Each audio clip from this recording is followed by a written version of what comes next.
आप सबको हमारी चैनल मेंटर्स क्लासेस 1.0 में स्वागत। आज हम शुरू करने वाले क्लास 10th हिंदी का फर्स्ट चैप्टर। चलिए शुरू करते हैं। भीमराव अंबेडकर। बाबा साहेब भीमराव अंबेडकर का जन्म 14 अप्रैल 1891 ईस्वी में महू, मध्य प्रदेश में एक दलित परिवार में हुआ था। मानव मुक्ति के पुरोधा बाबा साहेब अपने समय के सबसे सुपठित जनों में से एक थे। प्राथमिक शिक्षा के बाद बड़ौदा नरेश के प्रोत्साहन पर उच्चतर शिक्षा के लिए न्यूयॉर्क, अमेरिका, फिर वहां से लंदन, इंग्लैंड गए। उन्होंने संस्कृत का धार्मिक, पौराणिक और पूरा वैदिक अनुवाद के जरिए पढ़ा और ऐतिहासिक सामाजिक क्षेत्र में अनेक मौलिक स्थापनाएं प्रस्तुत की। सब मिलाकर ये इतिहास मौमासिक, विभक्ता, अशास्त्री, समाजशास्त्री, शिक्षाविद तथा धर्म दर्शन के व्याख्याता बनकर उभरे। स्वदेश में कुछ समय उन्होंने वकालत भी की।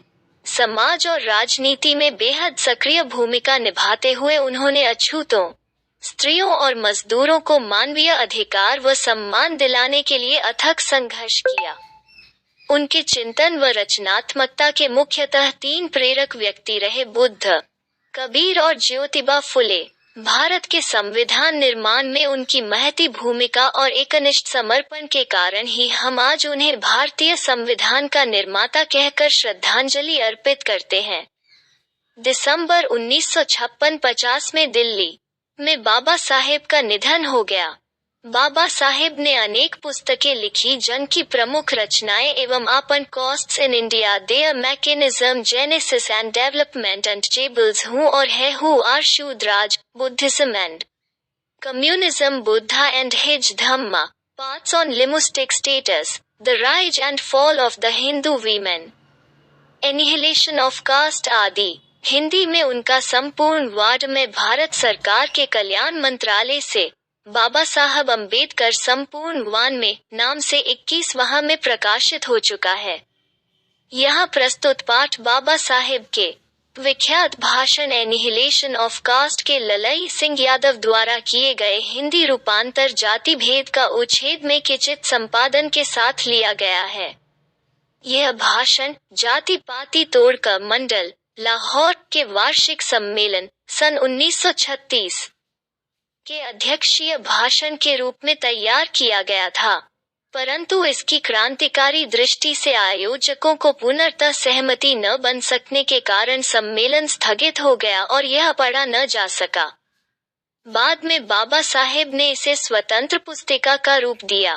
प्रस्तुत आलेख में ये भारतीय समाज में श्रम विभाजन के नाम पर मध्ययुगीन अवशिष्ट संस्कारों के रूप में बरकरार जाति प्रथा पर मानवीयता, नैसर्गिक न्याय एवं सामाजिक सद्भाव की दृष्टि से विचार करते हैं। जाति प्रथा के विषमता पूर्वक सामाजिक आधारों, रुद्र पूर्वग्रहों और लोकतंत्र के लिए उसकी अस्वास्थ्यकर प्रकृति पर भी यहाँ एक संभ्रांत विधिवेटा का दृष्टिकोण उभर सका है। भारतीय लोकतंत्र के भावी नागरिकों के लिए यह आलेख अत्यंत शिक्षा। श्रम विभाजन और जाति प्रथा, यह विडंबना की हो बात है कि इस युग में भी जातिवाद के पोषकों की कमी नहीं है। इसके पोषक कई आधारों पर इसका समर्थन करते हैं। समर्थन का एक आधार यह कहा जाता है कि आधुनिक सभ्य समाज कार्य कुशलता के लिए श्रम विभाजन को आवश्यक मानता है और चौक जाति प्रथा भी श्रम विभाजन का ही दूसरा रूप है, इसलिए इसमें कोई बुराई नहीं है। तक के संबंध में पहली बात तो यहाँ आपत्तिजनक है कि जाति प्रथा श्रम विभाजन के साथ साथ अमिक विभाजन का भी रूप लिए हुए है। श्रम विभाजन निश्चय ही सभ्य समाज की आवश्यकता है, परंतु किसी भी सभ्य समाज में बस विभाजन की व्यवस्था श्रमिकों के विभिन्न वर्गों में अस्वाभाविक विभाजन नहीं करती। भारत की जाति प्रथा की एक और विशेषता यह है कि यह श्रमिकों का अस्वाभाविक विभाजन ही नहीं करती, बल्कि विभाजित वर्गों को एक दूसरे की अपेक्षा ऊंच नीच भी करार देती है, जो कि विश्व के किसी भी समाज में नहीं पाया जाता। जाति प्रथा को यदि श्रम विभाजन मान लिया जाए तो यह स्वाभाविक विभाजन नहीं है, क्योंकि यह मनुष्य की रुचि पर आधारित नहीं है। कुशल व्यक्ति या सक्षम श्रमिक समाज का निर्माण करने के लिए यह आवश्यक है कि हम व्यक्तियों को क्षमता इस सीमा तक विकसित करें जिससे वो अपने पेशा या कार्य का चुनाव स्वयं कर सक। इस सिद्धांत के विपरीत जाति प्रथा का दूषित सिद्धांत यह है कि इससे मनुष्य के प्रशिक्षण अगवा उसकी निजी क्षमता का विचार किए बिना दूसरे ही दृष्टिकोण जैसे माता पिता के सामाजिक स्तर के अनुसार पहले से ही अर्थात गर्भधारण के समय से ही मनुष्य का पेशा निर्धारित कर दिया जाता है। जाति प्रथा पेशे का दोषपूर्ण पूर्व निर्धारण ही नहीं करती बल्कि मनुष्य को जीवन भर के लिए एक पेशे में बांध भी देती है। भले ही पेशा अनुपयुक्त या अपर्याप्त होने के कारण वो भूखों मर जाए।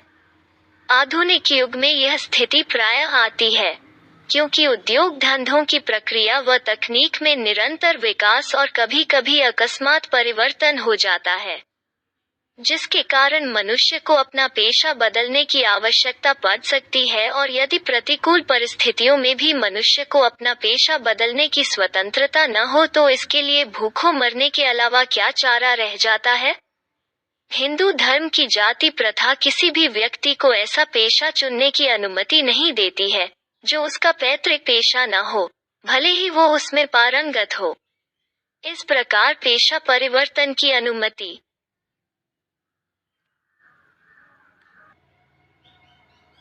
न देकर जाति प्रथा भारत में बेरोजगारी का एक प्रमुख व प्रत्यक्ष कारण बनी हुई है। इस प्रकार हम देखते हैं कि श्रम विभाजन की दृष्टि से भी जाति प्रथा गंभीर दोषों से युक्त प्रथा का श्रम विभाजन मनुष्य की स्वेच्छा पर निर्भर नहीं रहता। मनुष्य को व्यक्तिगत रुचि का इसमें कोई स्थान अथवा महत्व नहीं रहता।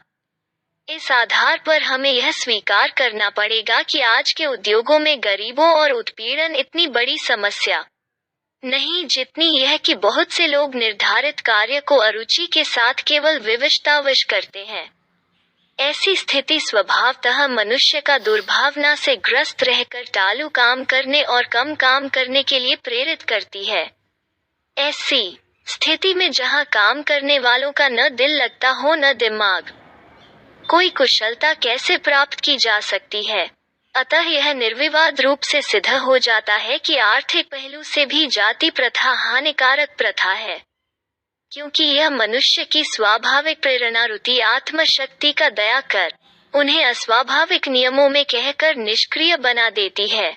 जब मैं समस्या के रचनात्मक पहलू को लेता हूँ, मेरे द्वारा जाति प्रथा की आलोचना सुनकर आप लोग मुझ पर प्रश्न पूछना चाहेंगे कि यदि मैं जातियों के विरुद्ध है तो फिर मेरी दृष्टि में आदर्श समाज क्या है।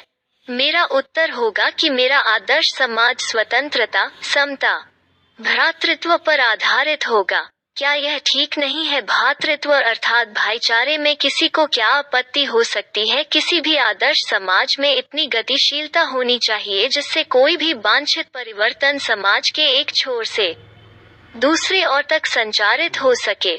ऐसे समाज के बहुविध ही में सबका भाग होना चाहिए तथा सबको उनकी रक्षा के प्रति सजग रहना चाहिए।